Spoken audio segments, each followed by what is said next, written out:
स्वागत है आप सभी का फिर से एक नए वीडियो में। दोस्तों, यह जो हमारे स्क्रीन पे अभी आप जो लेटर देख रहे हैं, ये बिहार सरकार के सामान्य प्रशासन विभाग के द्वारा यह लेटर इशू किया गया है और कल 2/9/2022 आप देख सकते हैं, एकदम रिसेंट लेटर है। और यह लेटर है आपके भर्ती यानी कि सरकारी सेवाओं में जो भर्तियां जो नौकरी आप लेते हैं उसमें आरक्षण का जो प्रावधान होता है किस प्रकार से आपको दिया जाएगा, इसी की विशेष चर्चा इस लेटर में की गई है। और ख़ास करके लेटर उस समय निकाला गया है जबकि बिहार में आने वाले शिक्षक भर्ती का इंतज़ार कर रहे हैं तमाम अभ्यर्थी, और उस शिक्षक भर्ती में जो है डोमिसाइल लागू किया गया है। लेकिन कुछ ऐसे महिलाएं भी हैं बिहार राज्य में जिनके पति तो बिहार के हैं लेकिन वो किसी अन्य राज्य से बिलोंग करती हैं, तो उन महिलाओं के लिए यह लेटर काफ़ी ख़ास होने वाला है।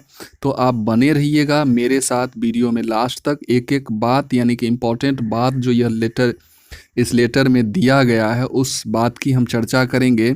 सबसे पहले अगर सब्जेक्ट की बात कर लें तो ये आप देख सकते हैं सामान्य प्रशासन विभाग का यह लेटर है। और सब्जेक्ट की अगर हम बात करें तो यहाँ सब्जेक्ट में लिखा हुआ है कि राज्याधीन पदों एवं सेवाओं की नियुक्ति में विवाहित महिलाओं को आरक्षण का लाभ अनुमान्य कराने के संबंध में। तो विवाहित जो महिलाएं हैं बिहार में, तो उन्हें आरक्षण का लाभ कब मिलेगा, कैसे मिलेगा, इसकी चर्चा इसमें की गई है। आइए हम मूल पॉइंट की अगर हम बात करें तो यहाँ बहुत सारे चीज़ लिखे हुए हैं, लेकिन इस लाइन को जब आप पढ़ेंगे, यहाँ एक लाइन आपको नज़र आ रहा होगा, यहाँ देखिए, यहाँ से पढ़ना शुरू कीजिएगा। राज्य सरकार ने यह भी निर्णय लिया है कि राज्य की सेवाओं की सभी श्रेणियों में आरक्षण की सुविधा उन्हीं उम्मीदवारों को मिलेगी जिनका अस्थायी निवास बिहार राज्य में है, अर्थात जो बिहार के मूलवासी हैं। ऐसा नहीं है कि 8 साल 10 साल से बिहार में रह रहे हैं, बिहार के मूलवासी हैं। और ये सेंटेंस जो है, ये लाइन जो है स्पष्ट करता है कि बिहार के मूलवासी वही हो सकते हैं जिनके पिता भी बिहार में रह रहे हैं, उनके दादा भी बिहार में रह रहे हैं, तो ऐसे व्यक्ति को ही मूल निवासी माना जाएगा और आरक्षण का लाभ मूल निवासी को ही मिलेगा। और भी कुछ पॉइंट हैं, आप स्थिरता से बने रहिए, वीडियो को पूरा देखिए, सारी बात आपको समझ में आ जाएगा। अब देखिए, हम सिर्फ इम्पोर्टेंट पॉइंट को ही पढ़ेंगे। राज्य के मूल निवासी ही बिहार अधिनियम 1992 के अधीन राज्य में आरक्षण का लाभ प्राप्त कर सकते हैं। राज्य के बाहर के निवासी इस अधिनियम के अधीन आरक्षण के लाभ हेतु दावा नहीं करेंगे। तो राज्य के जो मूल निवासी होंगे, अब कौन मूल निवासी होंगे उसकी भी चर्चा चलिए आगे। एकदम लेटर के माध्यम से, कुछ भी अपने मन से मैं नहीं कहूँगा, सब कुछ आपको लेटर के माध्यम से स्पष्ट करने वाला हूँ।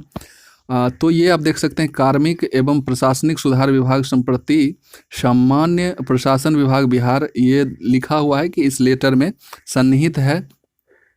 अब देखिए, क्रीमी लेयर, जो आपका क्रीमी लेयर होता है, NCL जो नन क्रीमी लेयर यानी कि क्रीमी लेयर रहित प्रमाण पत्र, जो निवास, आय, जाति प्रमाण पत्र, ये 3 चीज़ पर आधारित होता है, अभ्यर्थी के अस्थाई आवासीय अंचल कार्यालय स्तर से निर्गत होगा। तो आप ये भी समझ गए होंगे कि हमें ये सारे चीज़ कहाँ से बनवाने हैं, तो ये भी इस लेटर में स्पष्ट है। फिर आगे हम जब पढ़ेंगे तो यहाँ आप देखिए, चूँकि आरक्षण की सुविधा बिहार के मूल निवासी को ही दे है, आरक्षण का लाभ उन्हें ही मिलेगा जो बिहार के मूल निवासी होंगे, और बिहार के मूल निवासी वही होंगे जिनके पिताजी भी बिहार के निवासी हैं। ऐसा नहीं है कि पिताजी यूपी के हैं, झारखंड के हैं और पति का घर, तो पति के घर से आप मूल निवासी नहीं माने जाएंगे और इस स्थिति में आपको आरक्षण का लाभ नहीं मिलेगा। और ये देखिए, लेटर, सरकारी लेटर है और डेट भी आप यहाँ देख सकते हैं, इसके माध्यम से मैं बता रहा हूँ। तो हमारे ऊपर कोई टीका टिप्पणी नहीं कीजिएगा, क्योंकि मैं कोई रूल रेगुलेशन बनाने वाला नहीं हूँ या नहीं बनाता हूँ, क्योंकि मेरे अधिकार में या मैं ऐसा करने के लिए कैपेबल भी नहीं हूँ। तो यहाँ आप देखिएगा, तो चूँकि आरक्षण का लाभ उन्हें मिलेगा जो मूल निवासी हैं, अतः इसका निर्धारण अभ्यर्थी यानी विवाहित महिला सहित पुरुष वर्ग के ऊपर भी कहा गया है। तो विवाहित महिलाओं को खास टारगेट इसलिए किया गया है कि विवाहित महिला ही एक राज्य से दूसरे राज्य में शादीशुदा होकर आती हैं, या इस राज्य से उस राज्य में, लेकिन पुरुष वर्ग में ऐसा कम देखने को मिलता है। इसलिए विवाहित महिला पर विशेष यानी कि चर्चा हम कर रहे हैं। तो निर्धारण अभ्यर्थी के पिता के मूल निवास आधार पर किया जाएगा। तो जो भी आरक्षण का लाभ आपको मिलेगा वो पिता के मूल निवास के आधार पर किया जाएगा। फिर इस लाइन को भी आप पढ़ लीजिएगा कि इसमें लिखा हुआ है कि सेवा संहिता के आलोक में विवाहित महिला का अपने पति के साथ रहने की स्थिति में उनके पति के आवास के आधार पर निर्गत आवास प्रमाण पत्र संबंधित विवाहित महिला के आरक्षण का आधार नहीं होगा। तो जो भी डोमिसाइल वगैरह और भी जो आरक्षण की कैटेगरी के लिए आप जो पति के निवास स्थान से आप अगर इशू करवाते हैं तो उसमें आपको आरक्षण का लाभ नहीं मिलेगा। और अदर राज्य के आप हैं और पिता के नाम से करवाएंगे तो भी आप बिहार में जनरल हो जाएंगे। तो इस प्रकार से बिहार के लोगों को ही आरक्षण मिलने जा रहा है। और यहाँ आप पढ़िएगा तो अतः ऐसी विवाहित महिलाएं जिनके पिता बिहार राज्य के मूल निवासी हों, ठीक है, बिहार के मूल निवासी हों तथा उनके द्वारा आरक्षण हेतु पति के आवास के आधार पर दावा किया गया हो तो उनके द्वारा प्रस्तुत किए गए दावे को उनके पति के आधार पर निर्गत अस्थायी निवास प्रमाण पत्र के आधार मात्र पर वंचित नहीं किया जा सकता। ठीक है, तो कहने का मतलब ये हुआ कि आपके अगर पिताजी बिहार से बिलोंग करते हैं तो आपको डरने की कोई ज़रूरत नहीं है। इस लेटर में स्पष्ट है कि मूल निवासी जो होंगे उन्हीं को आरक्षण का लाभ मिलेगा।